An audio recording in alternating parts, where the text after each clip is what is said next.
Muy buenos días.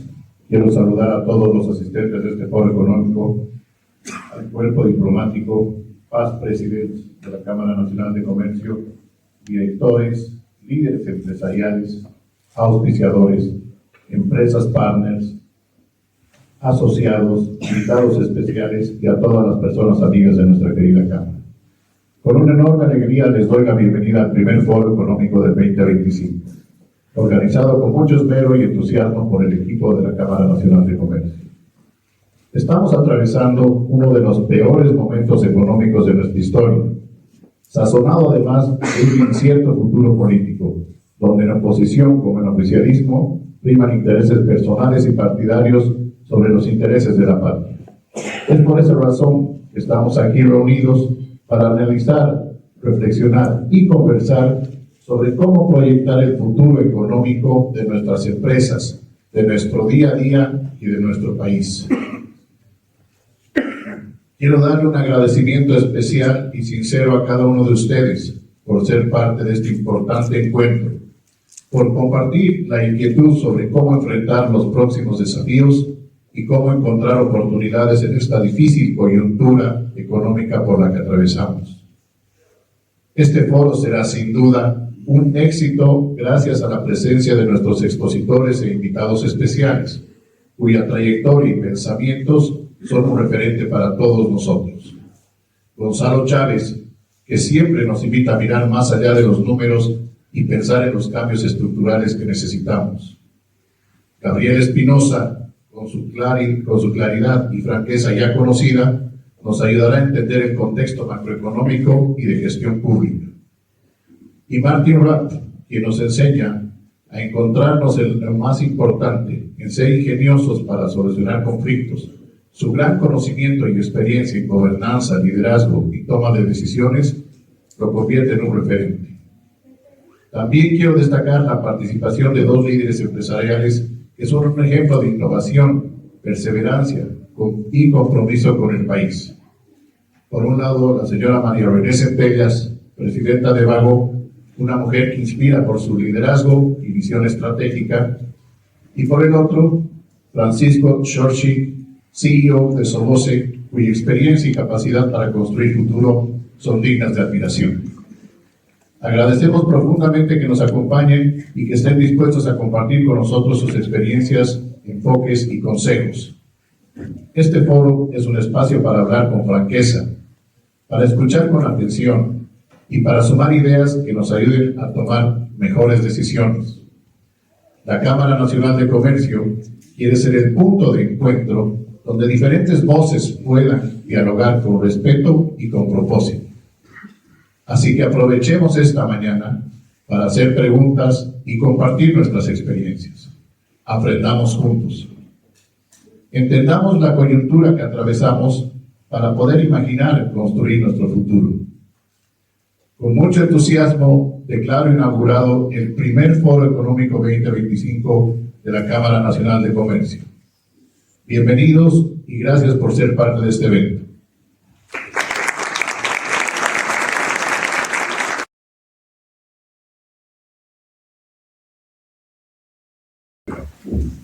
Bueno, muchísimas gracias a todos por su presencia, al presidente de la Cámara de Comercio. Yo me siento como casero porque he sido economista de la Cámara de Comercio hace un tiempo atrás, así que me alegra siempre volver a ver las caras que tenemos en los directores.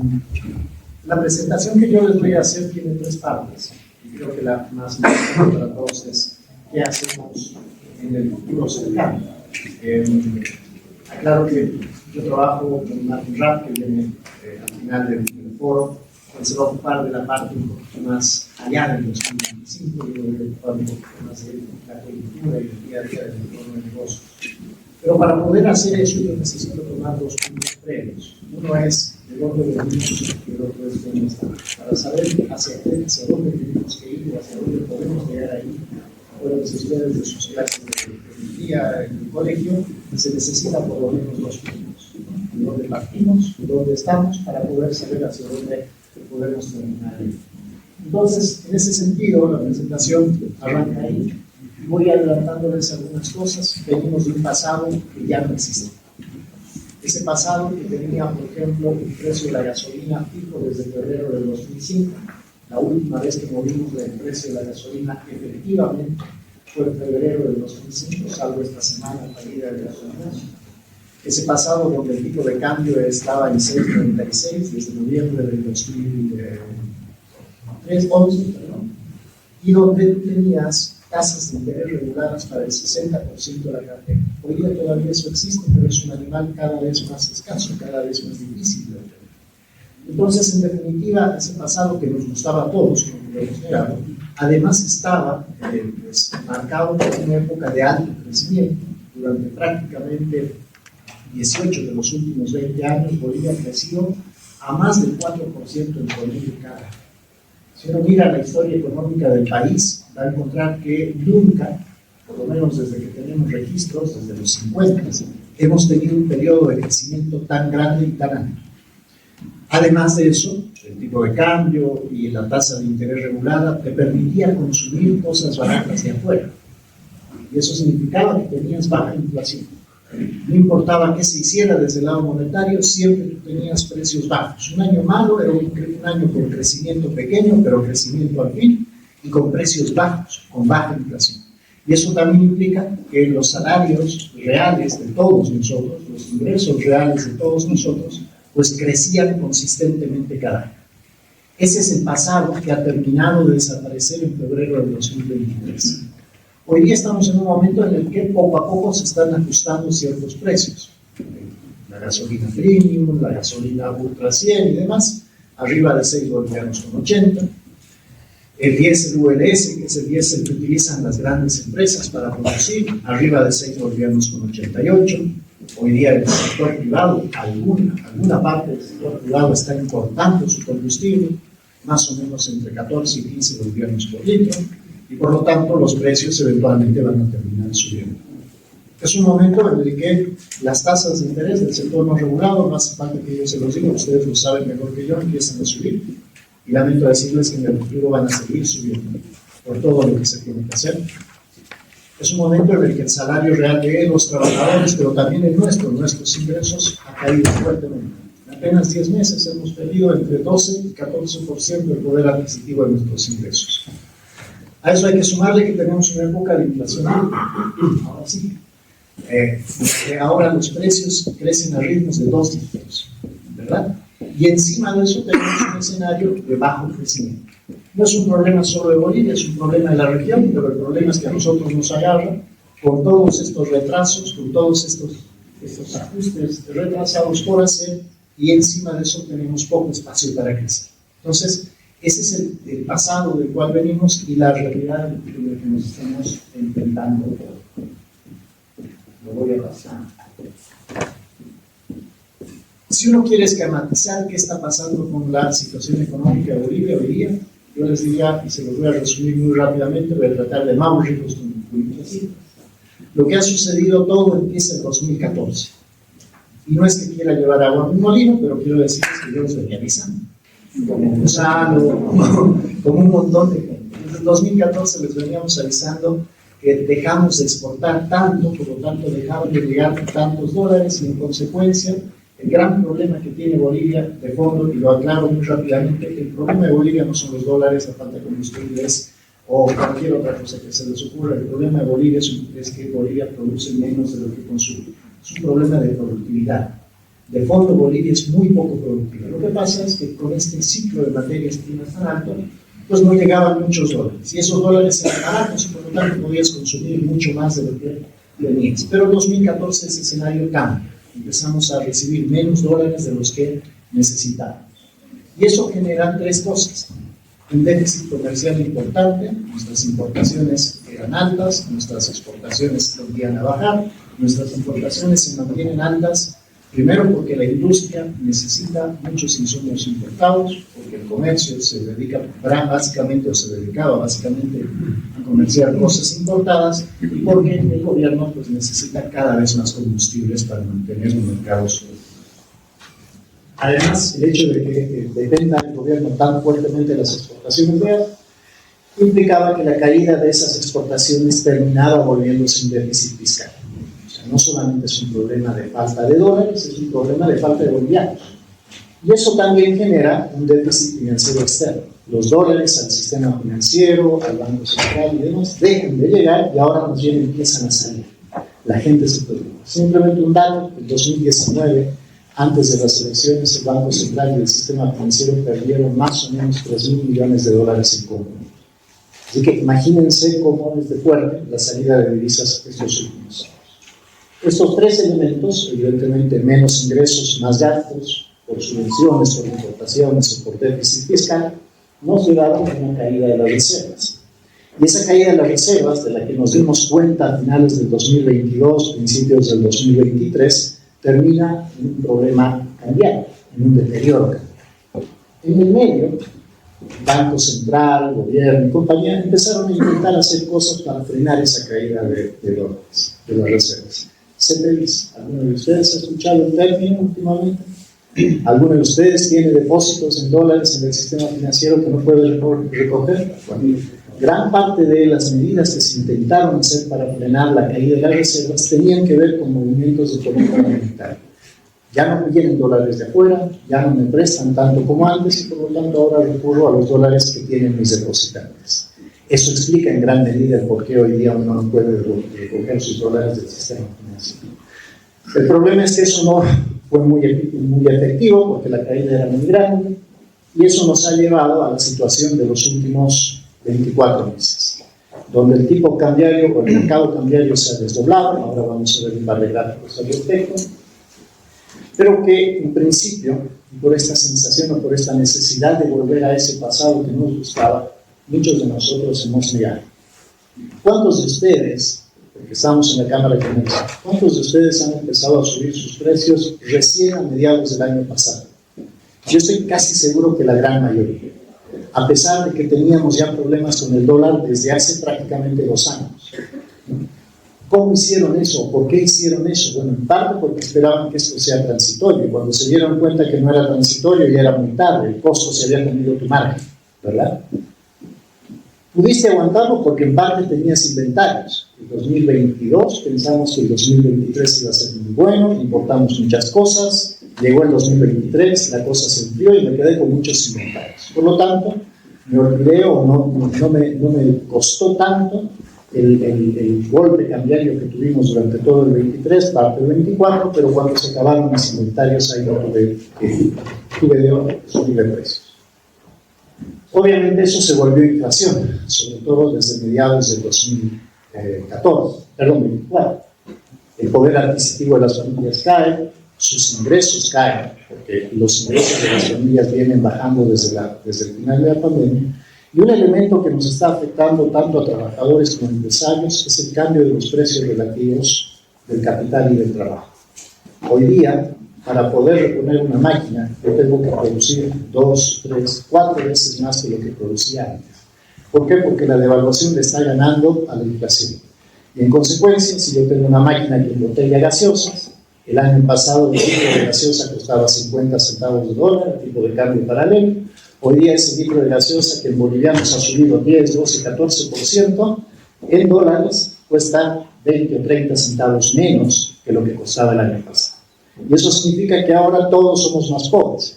El trabajador ve que su trabajo vale menos respecto del capital, medido en dólares, y el empresario ve que su capital es cada vez más caro de reponer. Entonces, el gran problema de esta situación es que empezamos a empobrecernos todos. Cuando se juntan caídas de ingresos, caídas de márgenes e inflación, estamos en un escenario que se llama estanflación. Ya estamos ahí. Este gráfico, una versión de este gráfico, lo empezamos a usar nosotros a principios del 2023. Hoy día la vuelvo a presentar y es prácticamente lo que ha pasado. Ojo, no quiero asustar a nadie, pero el problema también es que en la medida que los empresarios ven que su margen cae, que los trabajadores ven que sus ingresos y su poder adquisitivo cae, su capacidad de cumplir con sus deudas también cae. Entonces, uno de los grandes riesgos que enfrentamos hoy día es el sistema financiero, que además enfrenta esta restricción de tasas de interés.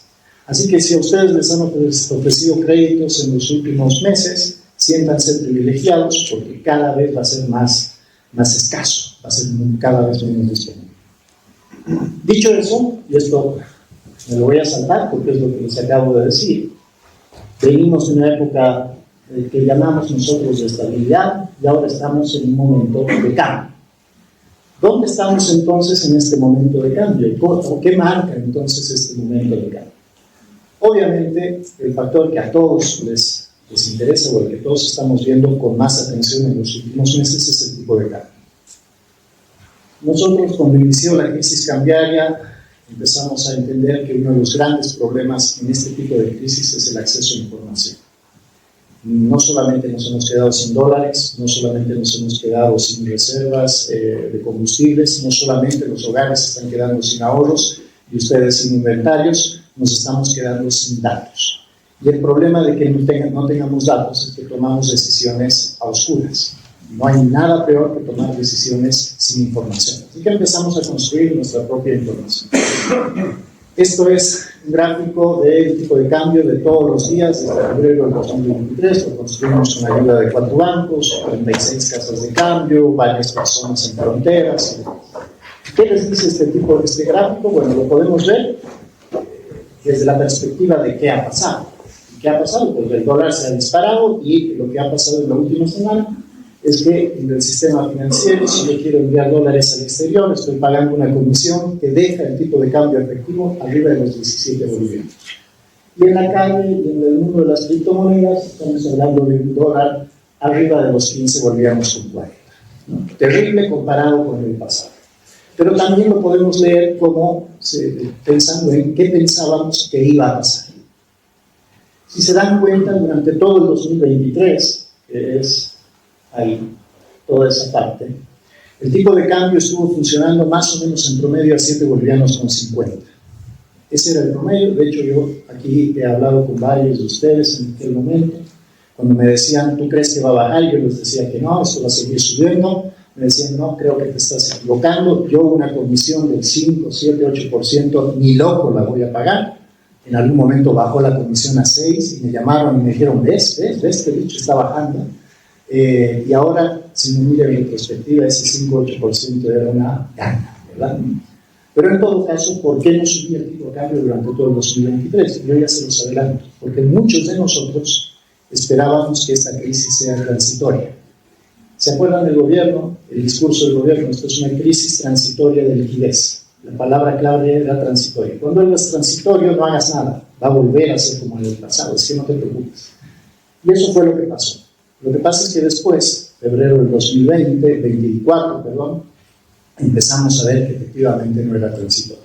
Ya no llegaban los dólares del oro, ya los dólares de las exportaciones empiezan a caer, la gente empieza a percibir que realmente en la calle no existían dólares y la comisión sube a 20. Eso duró cerca de 5 meses, salvo por una semanita donde el ASFI trata de intervenir y demás. Luego viene unos meses muy complicados, julio, agosto, principios de septiembre, teníamos anuncios presidenciales, el golpe fallido, el presidente dándonos clases de economía cada semana con su pizarro, y una ministra que nos decía que el dólar debería estar en 14. Entonces, el dólar, el mercado le hizo caso y llegó a 14. Y después se estabiliza en un nuevo piso, cerca de 10 bolivianos con 30, y luego lo que ha pasado en los últimos meses. En los bancos el dólar sigue subiendo, en la calle se estabiliza por distintos factores. Muy rápido, los exportadores hoy día venden menos dólares porque tienen muchos bolivianos acumulados en cuentas, porque entienden que el futuro es probablemente el futuro en que el dólar sea más caro, y también pues estamos todos ajustando nuestra forma de administrar el negocio, ¿verdad? Entonces ahora manejamos la caja desde afuera, empezamos a hacer un montón de cosas para exponer lo menos posible nuestros dólares. Pero en definitiva lo que les quiero plantear es lo siguiente. Si ven el gráfico, al final del día, más allá de esos picos que son momentáneos y que luego bajan, siempre el tipo de cambio se ha ido moviendo como en escalones, que cada vez duran menos y que cada salto es mayor al anterior. Entonces, yo hoy no les puedo decir a cuánto va a estar el dólar el 17 de agosto o el 8 de noviembre. Nadie se los puede decir, sobre todo porque ahora hemos entrado a un nuevo escenario, donde ya no estamos moviéndonos en escalones, sino que empieza a dispararse con otro ritmo, con otra dinámica. Pero sí les puedo decir con total seguridad que hoy está más barato que mañana. Ustedes no son traders del día a día, no están jugando en la bolsa donde la compra es por hora o por minuto o por segundo. Pues ustedes son gente que tiene un ciclo de negocio, 2 meses, 3 meses, no sé. Cada empresa tiene una rotación. Por lo tanto, mirar el pico del 14 y luego ver al día siguiente que el dólar ha bajado a 11 no significa que ha bajado para ustedes, porque ustedes no compran dólares todos los días. Hay que mirar los escalones. Los escalones te están diciendo muy claramente que hoy está más barato que mañana. Y que cada salto te lleva el dólar a un nuevo escenario. Por lo menos hasta que cambie la dirección de la política económica. Eso obviamente ha repercutido en precios. A la derecha ustedes ven la inflación year on year a 12 meses del IPC en conjunto.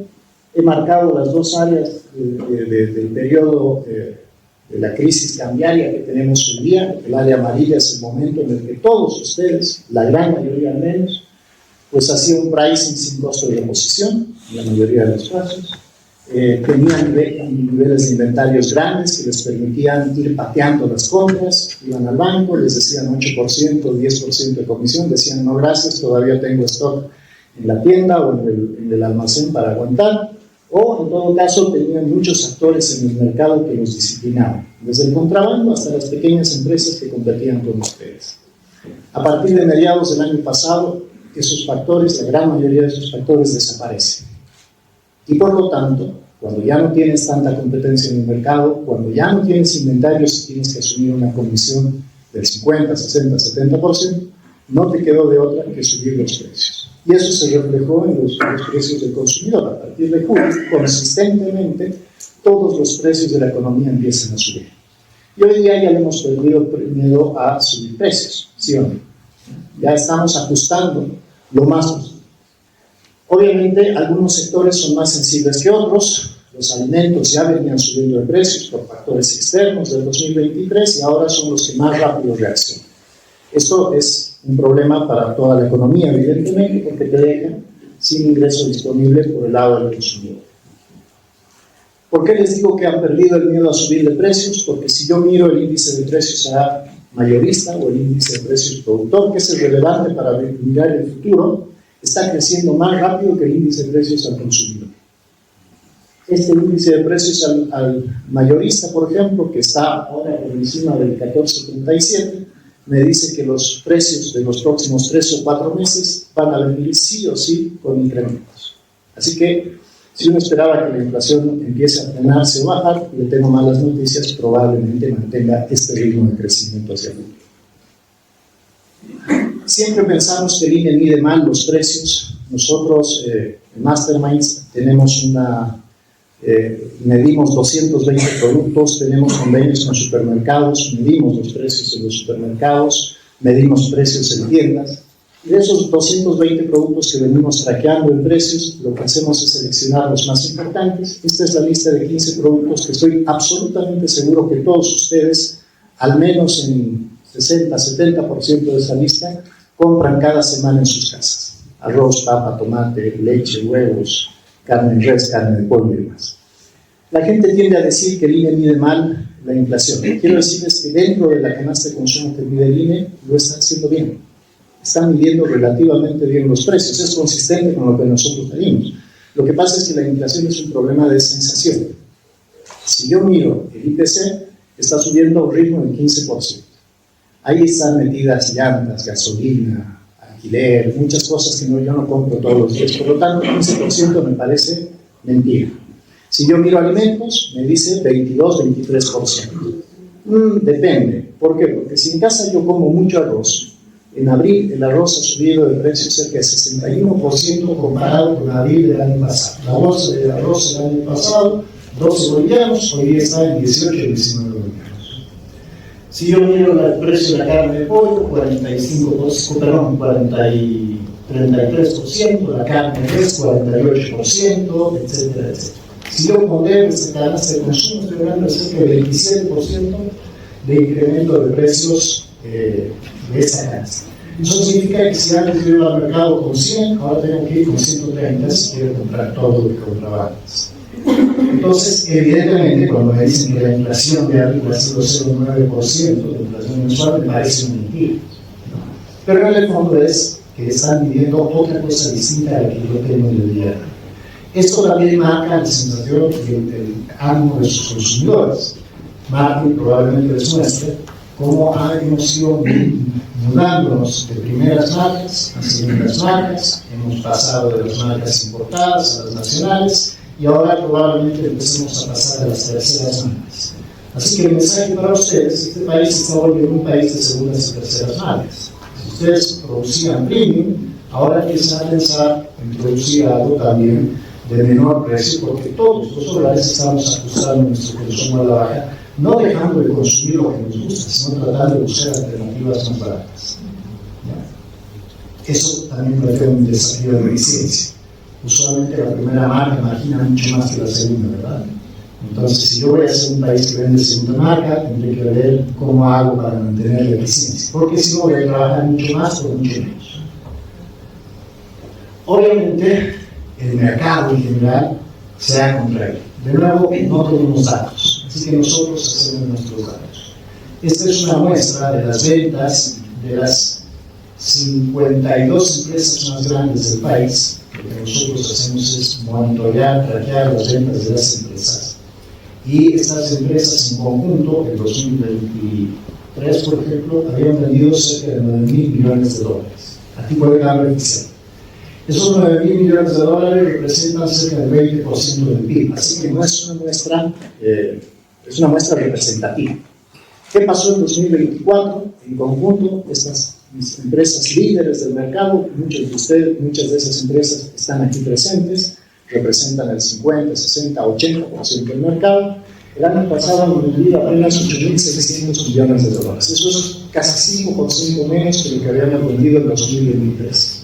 O sea, en términos nominales, las ventas de las principales empresas del país han caído 5%. Y esto es agregado, ¿verdad? Y al tipo de cambio oficial. Aquí tengo malas noticias.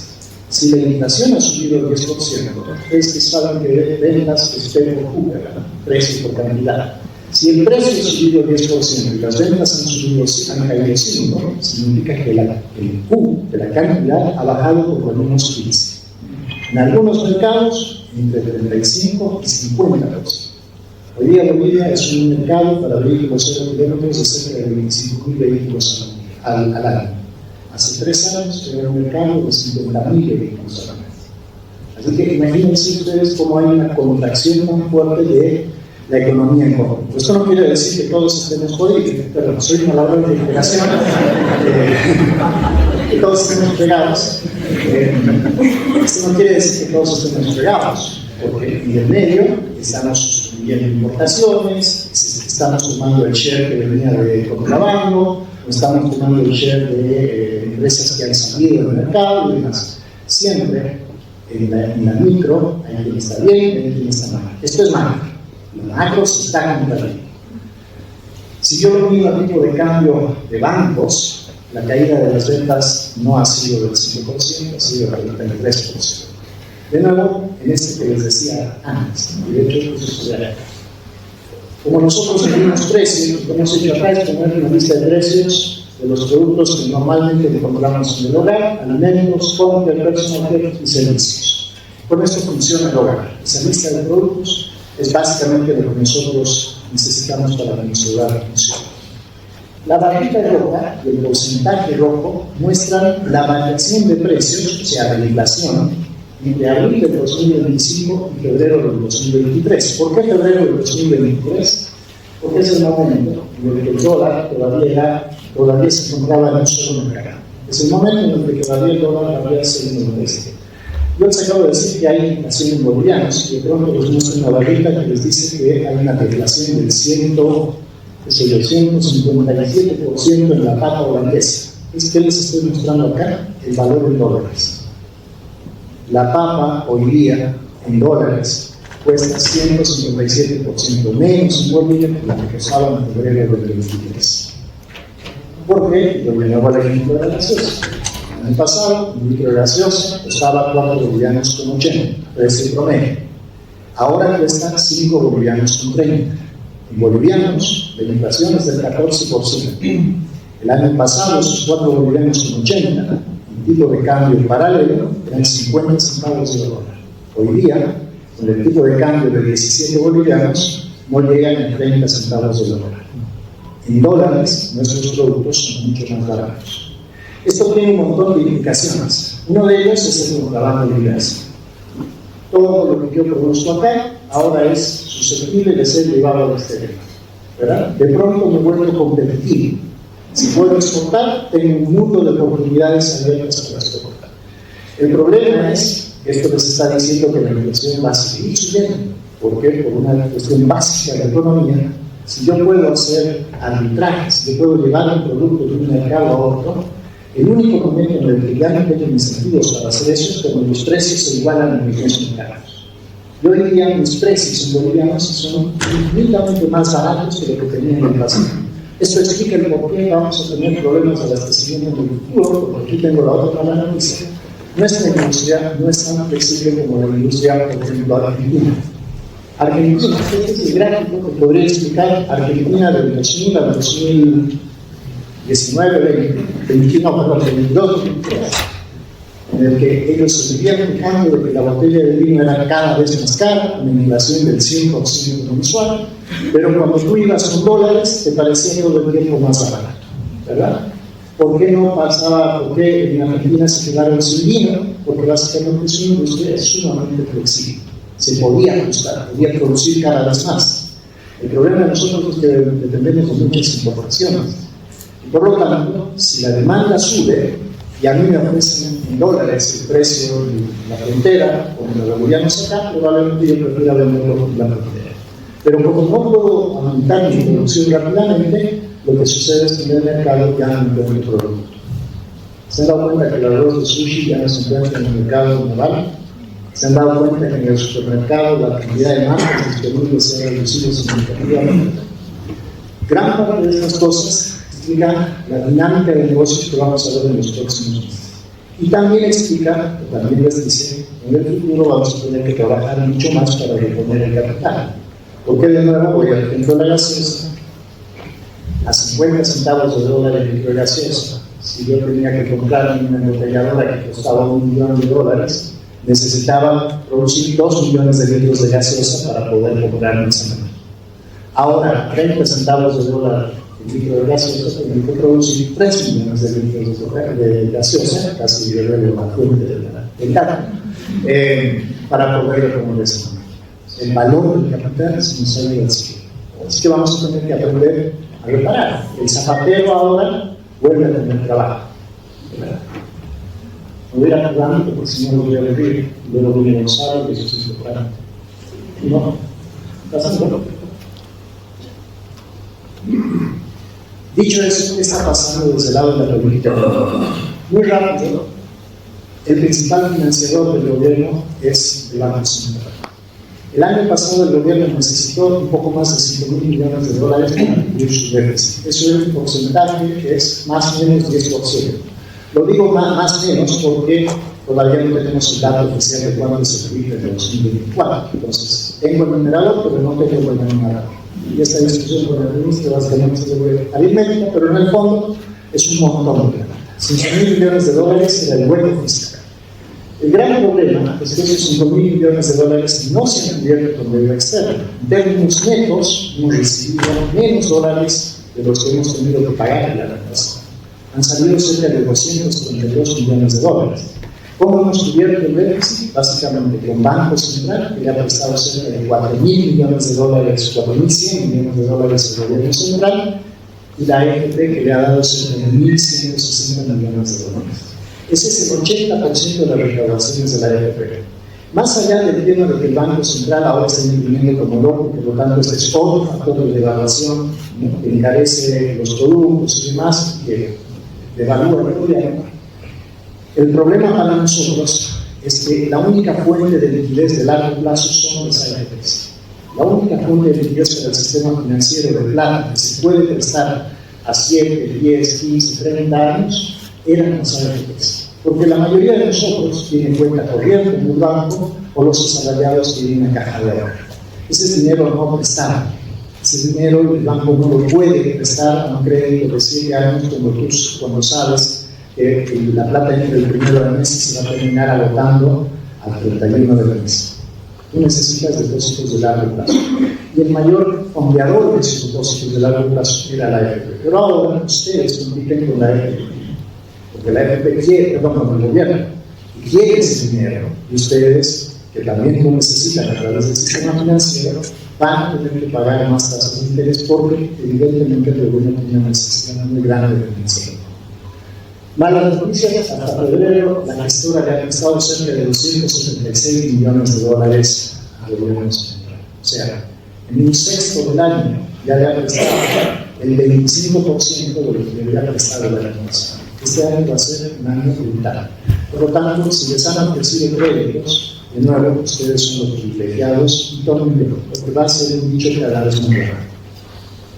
El otro elemento que tiene que ver es que con esto es la política salarial. Este es un resumen del decreto salarial, me imagino que ustedes ya lo han visto, pero lo que quería cambiar es lo siguiente. Mientras que para el sector privado la negociación salarial es desde el 5%, para el sector público el incremento salarial va a ser 0.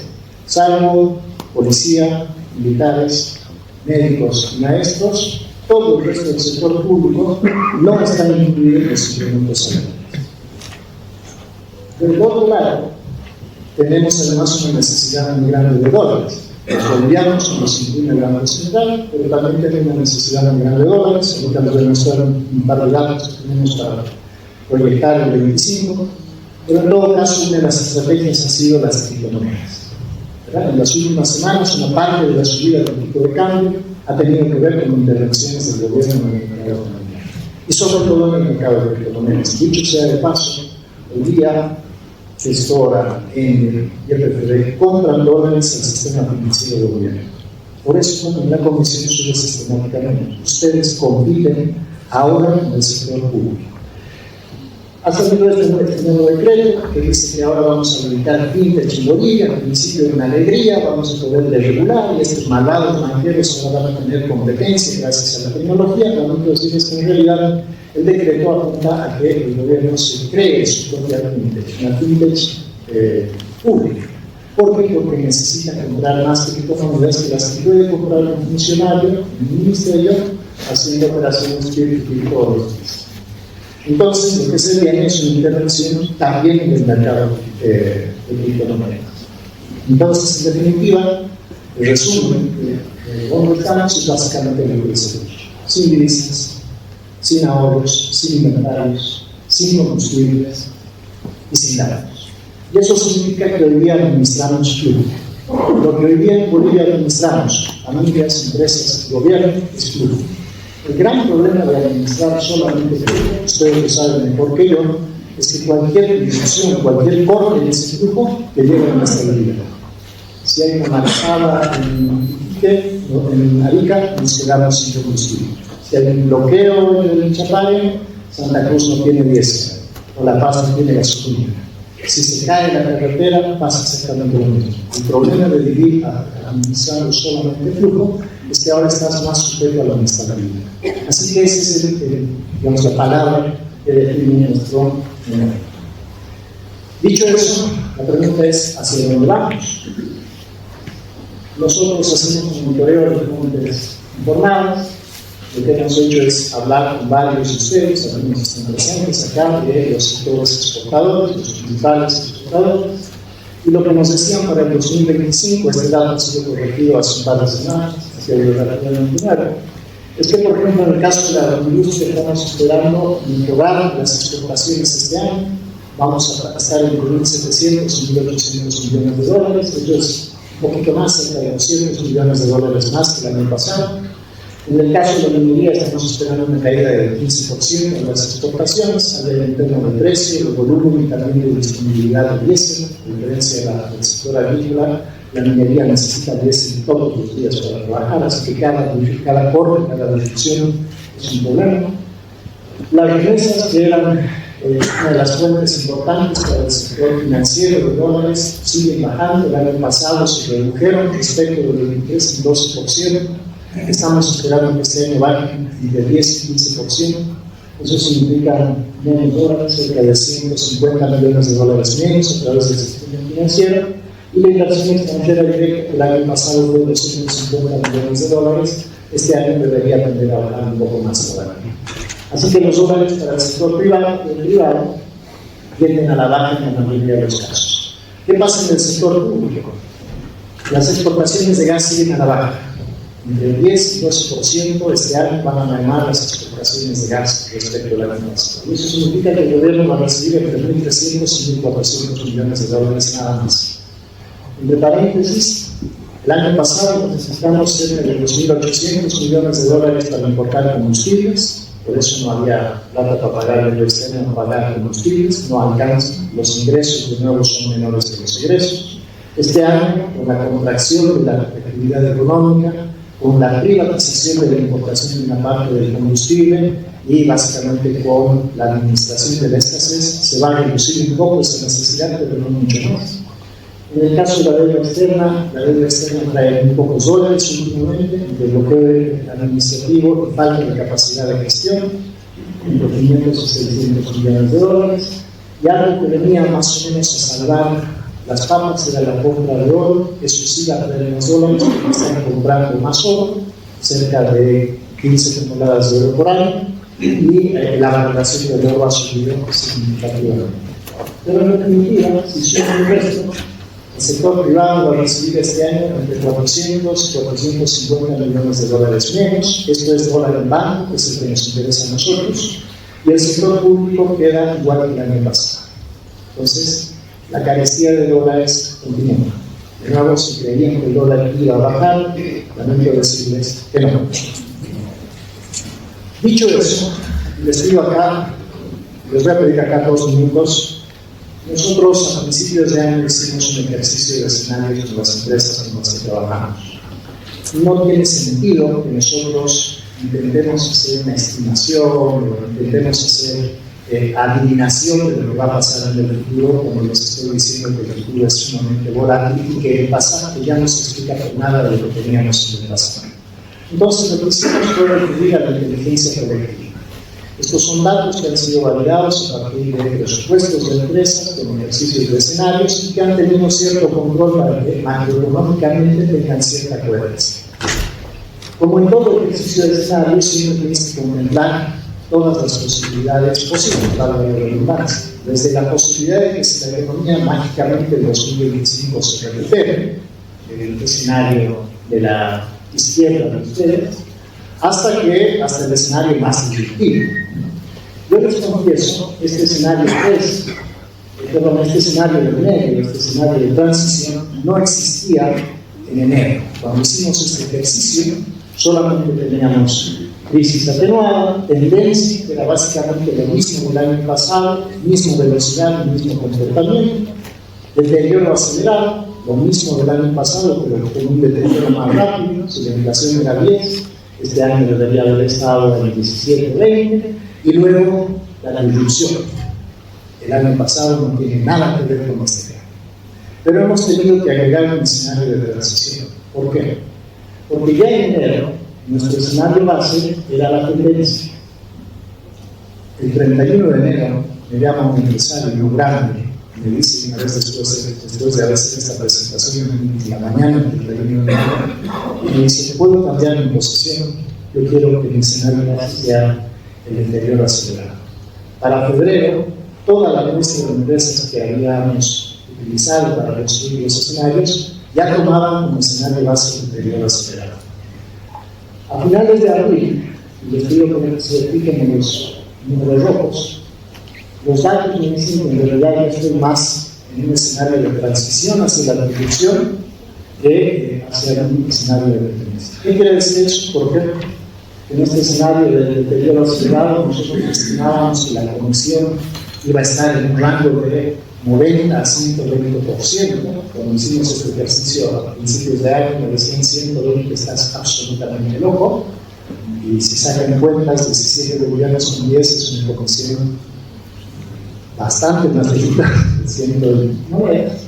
Entonces, ahí definitivamente ya hemos pasado a un escenario de crisis. Todavía funcionan las cosas, todavía los bancos consiguen dólares, todavía no los venden, todavía estoy pidiendo pagar, por eso no hablo de jurisdicción, pero ya en términos de niveles estamos en un nivel que no habíamos considerado al principio de año. Entonces, en definitiva, lo que les quiero decir con esto, de nuevo, pues, no sé a cuándo va a ser el cambio de finales de año, pero sí les puedo decir que las velocidades del interior se han acelerado muchísimo más y que estamos muy cerca de estar en un escenario en el cual la administración del entorno de negocios ya no va a ser posible de hacer como lo hacíamos en el pasado. Ni siquiera en el pasado reciente, del año pasado, de los primeros 3 meses del año. Dicho eso, ¿qué le queda al gobierno? Esto lo voy a esperar, por favor, me da clic hasta el final de la exposición. Esos escenarios eran compatibles con acciones del gobierno. Si el gobierno tenía ciertas condiciones, por ejemplo, acceso a financiamiento externo, que la gente pague sus impuestos, pague muchos impuestos, ya les hemos dado que las empresas están vendiendo menos, que además la gente crea en ellos y que pueda lograr acuerdos con los movimientos sociales y grupos corporativos, lo que el gobierno podía lograr era conducir a la economía. Y si conducía la economía, un escenario probable era atenuar la crisis. Obviamente, de esas 4 condiciones que teníamos allá, 3 no existen. El gobierno no puede hacer acuerdos con, por ejemplo, los ganaderos, porque se le cae muy rápido, no puede frenar el contrabando y no recibe dólares de lo exterior. Eso lo lleva a necesitar financiamiento interno, capta bolivianos de la historia, ¿no? 276 millones de dólares en los primeros 2 meses. Esas 3 condiciones, sin credibilidad, ya lo ponían en una situación de mitigación. Ya no conduces, sino que simplemente tratas de apagar incendios, ¿verdad? Y cuando estás en esa situación de mitigación, los 2 escenarios probables, uno menos probable que el otro, era la continuidad del deterioro o la aceleración del deterioro. El problema es que en los últimos meses ese financiamiento interno es insuficiente, ese financiamiento tributario es insuficiente, y por lo tanto está recurriendo a la colateralización del oro y a la emisión al financiamiento tradicional, a los préstamos de la banca.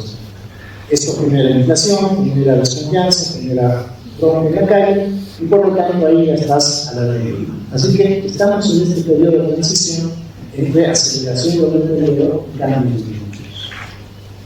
A eso hay que sumarle que se nos viene un año movido. Si yo miro el calendario político de 2025, ya hemos pasado el hito de, por ejemplo, el registro de las fuerzas electorales, de los partidos políticos para las elecciones. Ya hemos pasado el hito del 1 de mayo, la hemos sacado relativamente barata respecto a lo que podría haber sido. La mayoría de ustedes presupuestaron 7, 8, 10, 15%, así que ese 5 ha sido bueno, pero ha sido menos electoral. Y ahora lo que se nos viene es inscripción de candidatos, campañas electorales. Veremos si se publican los resultados del censo, que pueden llevar, por ejemplo, a disputas sobre la distribución de las representaciones políticas. Ya ahora en La Paz estamos viendo este problema de la circunscripción 7, por ejemplo, que de pronto está con Talca, no sé qué. Y luego ya tenemos el 6 de agosto, nuestro bicentenario, elecciones en agosto, segunda vuelta el 19 de octubre, el 31 de octubre el gobierno administrativamente debería cerrar sus procesos. Ustedes, sus proveedores del Estado, no dejen pasarle el coco hasta después de eso, porque se nos han pegado, y cambia el gobierno el 8 de noviembre. En definitiva, lo que se nos viene es un semestre sumamente movido, por lo tanto, todos los escenarios se pueden desgastar. Así que dicho eso, rápidamente, entendiendo de nuevo que no les puedo decir una cifra exacta, lo que sí les propongo acá es leer el futuro a partir de las señales del mercado. Primero y principal pregunta para nosotros: ¿esta crisis es transitoria o es permanente? Esto viene de las finanzas. Primero, si es transitorio, no vengas, no realices la pérdida, aguanta, porque el mercado va a volver a donde estaba antes. Si es permanente, cambia de portafolio, ¿verdad? Pregunta para ustedes: en su negocio, en su giro de negocio, en sus mercados, ¿hay un cambio transitorio o hay un cambio permanente? Si el cambio es permanente, hay que ajustar gestión, portafolio, recursos, cadenas de suministro y demás. La realidad es un cambio permanente. Durante estos meses vamos a ver que el gobierno nos va a decir inflación baja, crecimiento, inseguridad baja, lo que sea, pero en el fondo lo que importa son las percepciones. De hecho, en la última semana, si uno mira el mercado cambiario, en las últimas 2 semanas, los fundamentos no se han movido. Todos estos datos que les he mostrado de cuántos dólares van a venir en minería, de hidrocarburos y demás, los conocíamos desde hace meses. Lo que ha movido el mercado fueron las realidades, las expectativas. Por lo tanto, las realidades matan fundamentos. Puedo decirles que van a venir más o menos dólares, pero si la gente se asusta, la realidad va a terminar de matar el fundamento. Ahora importan más las realidades y las percepciones. ¿Hacia dónde va Bolivia? Les digo muy simple, hacia donde ha ido el resto de la región. Mientras Bolivia tenía un precio de la gasolina fijo por 20 años, en la región se movía. Mientras Bolivia tenía un tipo de cambio fijo por 14 o 15 años, en el resto de la región se movía. Mientras en Bolivia teníamos tasas de interés bajas, en el resto de la región fluctuaban. A veces subían, a veces bajaban. Bueno, ahí vamos. Lo único que no sabemos, porque aquí no hay incertidumbre, que sabemos a dónde vamos, es cómo y cuánto tiempo vamos a llegar. Pero está absolutamente claro a dónde vamos. Todos convergen a la media, siempre. La media de la región tiene un comportamiento muy claro y Bolivia va a terminar convergiendo a eso. Así que el futuro está claro. El mercado valida consensos. De nuevo, no hace falta que yo les diga a cuánto va a estar el dólar mañana. Levante la mano y hagan este calor. Levanten la mano. ¿Quiénes creen que el dólar va a estar más caro el próximo mes? El dólar va a subir. Pregúntense ustedes. Al final del día ustedes son los que hacen la economía. Mis escenarios son construidos en función de lo que ustedes hacen, no de lo que yo puedo hacer en una Excel. Porque al final del día la demanda y la oferta de dólares está aquí. Así que ahora hay que recurrir a la inteligencia colectiva. Y finalmente un consejo más que una apreciación, muy siempre es que tomen decisiones ahora, no posterguen, no digan quizás baja mañana o quizás sube mañana. Es mejor tomar decisiones hoy y equivocarse que no tomar ninguna decisión que el mercado te lleve el resto. La incertidumbre es de demanda. Tomar decisiones equivocadas o aceptadas es parte de ser empresario. Lo que no es parte de ser empresario es no tomar decisiones. Que la incertidumbre no los parará. Cierro con esto. Mandela decía: yo nunca pierdo, a veces gano y a veces aprendo. Este es un gran momento, ya sea para ganar o para aprender. Muchísimas gracias.